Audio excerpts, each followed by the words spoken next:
नमस्कार साथियों, मैं Sushil Kumar, accountant, Indian railway, आप सबका सुशील बटेसर यूट्यूब चैनल पर स्वागत करता हूं। आरआरबी ग्रुप डी 2025 जिसका सीए नंबर 08 2024 था, उसके आंसर की आ चुकी है क्योंकि आपके एग्जाम 10 फरवरी को कंप्लीट हो चुके थे। आंसर के आने के बाद मैं आपको स्टिक कट ऑफ बताने वाला हूं। वेस्टर्न रेलवे मुंबई यानी डब्ल्यूआर, जिन्होंने आरआरबी अहमदाबाद से अप्लाई किया था।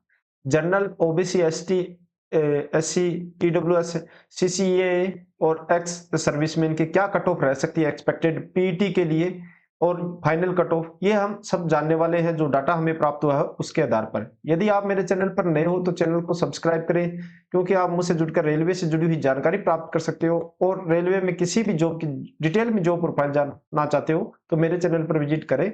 आपको कंप्लीट जितने भी रेलवे में जॉब आती है उनकी कंप्लीट जॉब प्रोफाइल मिलने वाली है। आज के वीडियो में हम एक्सपेक्टेड कट ऑफ की बात करेंगे कि हमारी पीटी के लिए क्या रह सकती है, आरआरबी अहमदाबाद या फिर डब्ल्यूआर मुंबई से, जिसकी टोटल वैकेंसी 4672 थी। इसमें हम जो रैंक मित्रा से हमें डाटा प्राप्त हुआ है 2,12,000 के समथिंग, ये डाटा अभी इंक्रीज होगा। हालांकि इस डाटा पर भी हमें काफी कुछ स्थिति साफ हो चुकी है कि क्या कट ऑफ हमारी रह सकती है। तो कैटेगरी वाइज मैं कट ऑफ इस पे बताने वाला हूँ। नॉर्मलाइजेशन में आपके कितने नंबर इंक्रीज हो गए, ये हम देखने वाले हैं। पीटी की कट ऑफ और फाइनल सिलेक्शन वाली कट ऑफ हमारी कैटेगरी वाइज क्या रहेगी, कैटेगरी वाइज के अकॉर्डिंग मैं इस वीडियो में बताने वाला हूँ। पीटी के लिए हमें पहले तो आपको पता होना चाहिए 3 गुना कैंडिडेट बुलाए जाएंगे। तो जो हमारी 4672 वैकेंसी है उसके लिए 14,016 कैंडिडेट पीटी के लिए क्वालिफाई होंगे और पीटी एग्जाम देंगे। उसके बाद पीटी टेस्ट होगा, और यदि पीटी में क्वालिफाई होते हैं तो फिर फाइनल कट ऑफ आती है। तो जो हमें रैंक मित्रा से डाटा प्राप्त हुआ है वो टोटल अभी 2,12,018 का हुआ है, और उसमें आरआरबी अहमदाबाद का हमारा डाटा जो प्राप्त हुआ है वो 24,124 कैंडिडेट का डाटा हमें प्राप्त हुआ है। इसी के आधार पर हम एनालाइज करने वाले हैं।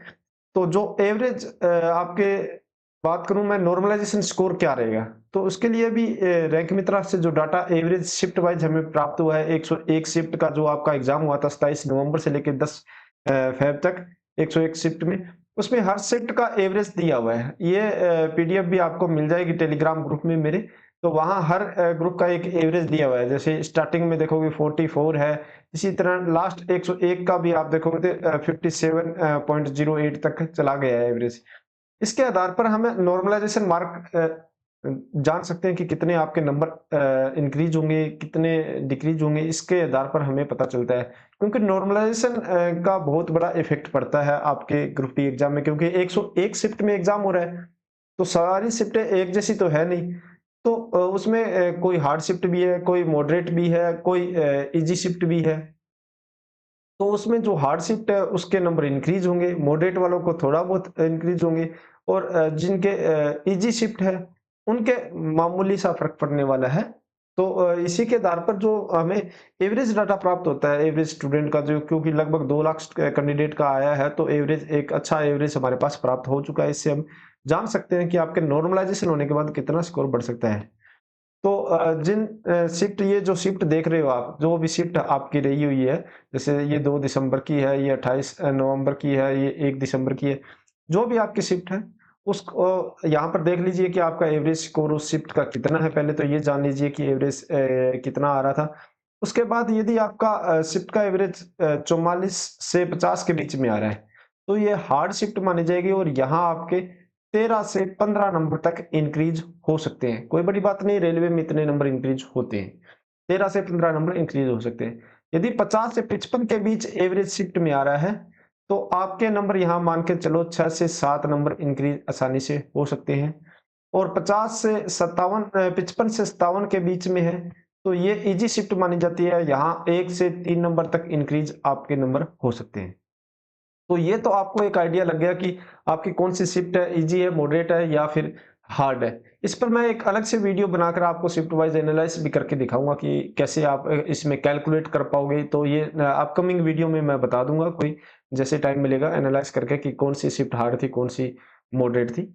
तो यहाँ एक रफली आपको आइडिया मिल गया कि कौन सी शिफ्ट आपकी हार्ड थी, कौन सी इजी थी और कौन सी मॉडरेट थी, और कितने नंबर आपके इंक्रीज होने वाले हैं। अब पीटी कट ऑफ क्या रहेगी, फाइनल कट ऑफ क्या रहेगी, ये जानते हैं इसके आधार पर।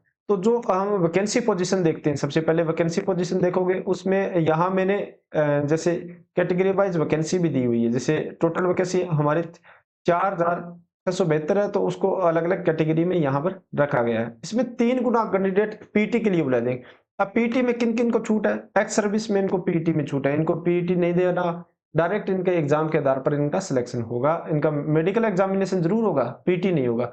ऐसे सीसीए कैंडिडेट है, इनका भी मेडिकल एग्जामिनेशन होगा, इनको भी छूट दी गई है। और जो महिला कैंडिडेट है, प्रेग्नेंट है जो, तो उनका प्रेगनेंसी टेस्ट के बाद यदि वो पॉजिटिव पाई जाती है तो पीटी में एक बार उन्हें छूट दी जाएगी, मगर जैसे ही वो आफ्टर डिलीवरी 6 वीक के बाद उनको पीटी करवाया जाएगा, और पीटी फिट होने के बाद वो सीट उनके लिए रिजर्व रखी जाएगी। ऐसी कुछ महिलाएं या कैंडिडेट रहती है, तो उनके लिए वो सीट रिजर्व रखी जाती है, और बाद में वो सीट यदि वो पास होती है तो उन्हें उस सीट को दे दिया जाता है।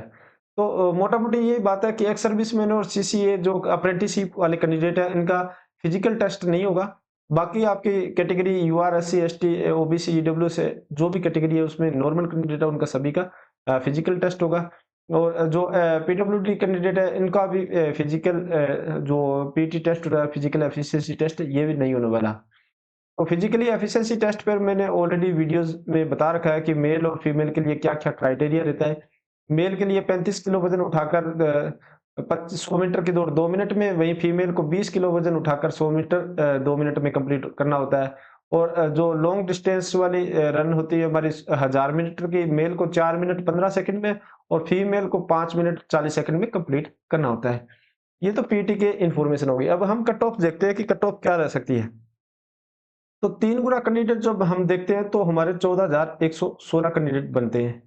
तो जब जो डाटा हमें रैंक मित्रा से प्राप्त हुआ है 24,124 कैंडिडेट का, लगभग यहाँ पर चेक कर लेते हैं। नहीं किया हो तो आप रैंक मित्रा का मैंने अपने टेलीग्राम ग्रुप में दिया हुआ है लिंक, वहां से जाकर आप रैंक मित्रा पर जाकर अपने डाटा शेयर करके अपनी रैंक वगैरह जान सकते हो, और वहीं से मुझे डाटा एनालाइज करने में आसानी भी होती है।